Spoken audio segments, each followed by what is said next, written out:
افغان سوداګر میرویس عزیزي د بغلان ولایت ویجاړونکي سیلاب د قربانیانو له کورنیو سره د خواخوږۍ په خاطر د 50 میلیونه افغانیو بیړنۍ بشري مرستې اعلان وکړ.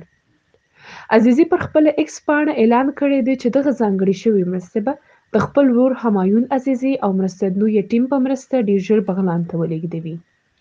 میرویس عزیزي لومړنی افغان سوداګر دی چې د بغلان له سیلاب ځپلو سره یې مرسته اعلان کړه.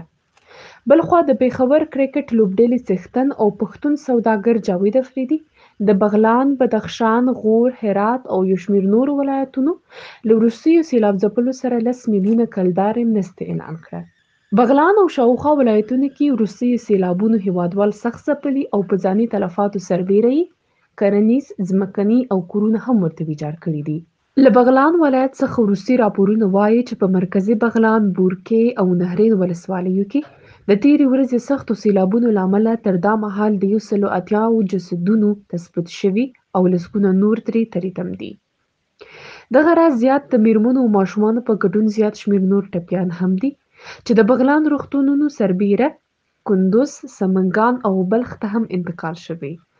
د ولسمشر محمد اشرف غني په ګډون زیات شمېر پخوانیو او اوسنیو چارواکو او زیاتو هیوادوالو له بغلان سره په ټولنیزو رسنیو کې د خواخوږۍ پیغامونه شریک کړي دي.